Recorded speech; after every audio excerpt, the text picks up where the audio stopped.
Time for another video. So usually most people go through life, now you may be thinking, I don't do this, or people I know don't do this. Well, that's great. But most people, if we look at the general population, they go through life standing, walking, sitting, or laying in a soft bed. Those are all the positions that their body goes through. And that is horrible. Things become tight. That tightness can cause imbalances, messing up your posture. That tightness can compress blood vessels, nerves, lymph flow, all sorts of things. It can actually damage muscle tissue. It can cause a lot of problems.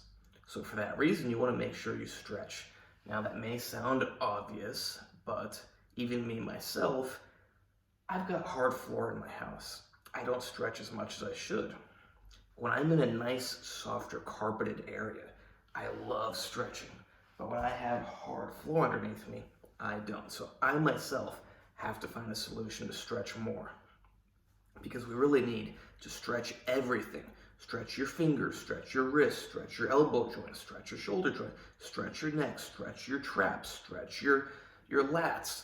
This is a good lat stretch, but you also got to get it from different angles.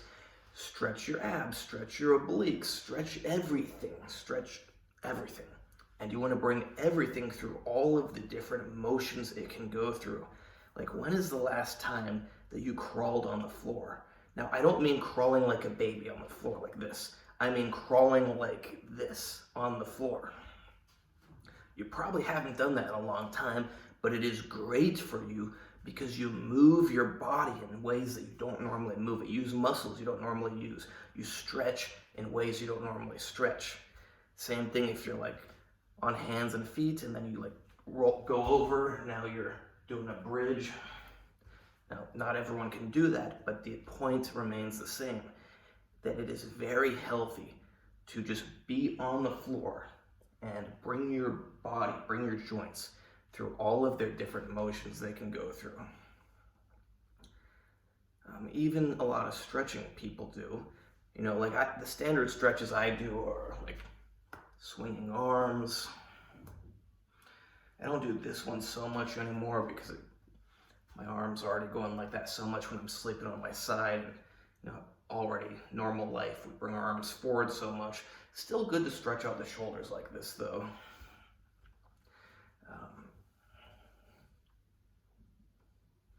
Sometimes I'll do kind of some lunges, but this isn't sufficient. It's not at all sufficient. Or I should say it's not ideal. What is sufficient is up for debate based on what is your goal. If your goal is to be as healthy as possible, have the healthiest musculoskeletal system as possible, then no, it is not sufficient. But of course, anything is better than nothing. The more you do, the better. It's pretty hard to be ideal. Very few people can dedicate their entire life to being as healthy as possible. I try, and that's why I make my life about always learning more science so I can always improve my own health. That's my thing. Probably not your thing. Well, actually, it might be since you're watching this video. But to wrap things up, once again, you want to stretch every joint. You want to bring every joint through all of its different motions it can go through. You want to use all your different muscles. You want to get all your muscles stretched out.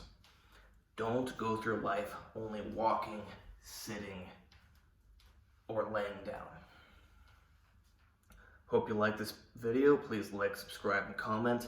Check out my other videos. Check out my Instagram, AndreyHutch, AndreyHutch.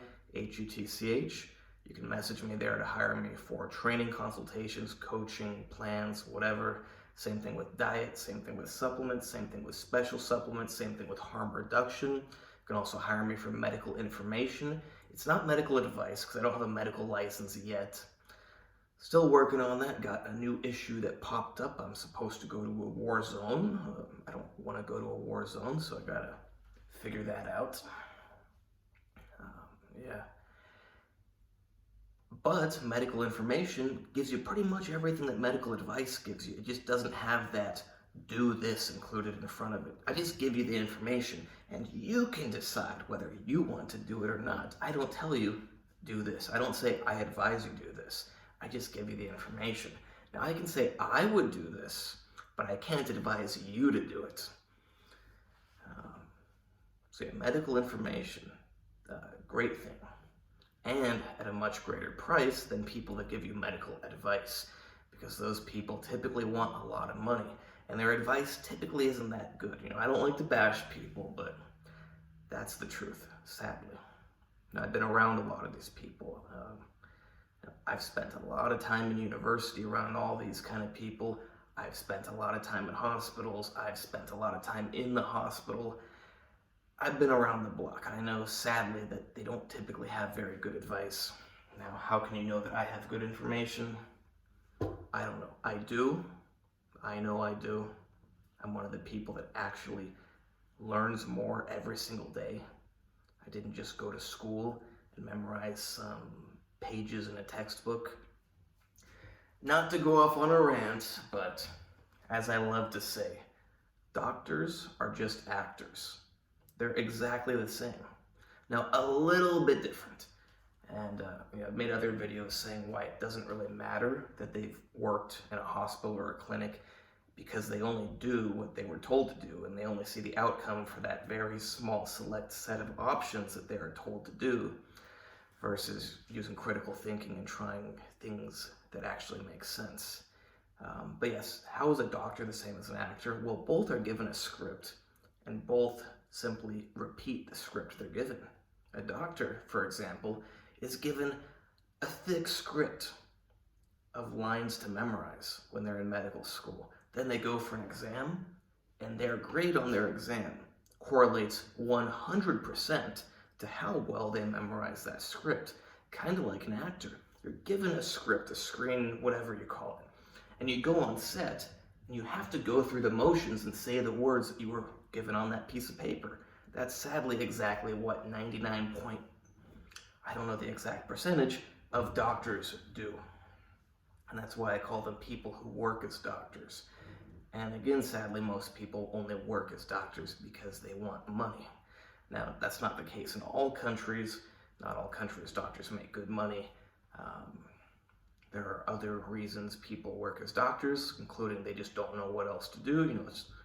They got a list of options. They're like, would I rather work as engineer? Would I rather work as doctor? Would I rather work as janitor? I guess I'll pick doctor. And they pick that when they're 17 years old. They have nothing to do with medicine. They're not interested in this stuff. They don't get home and spend the remainder of their day learning more about medicine. They are done learning about medicine as soon as they don't need to learn about medicine. That's the difference.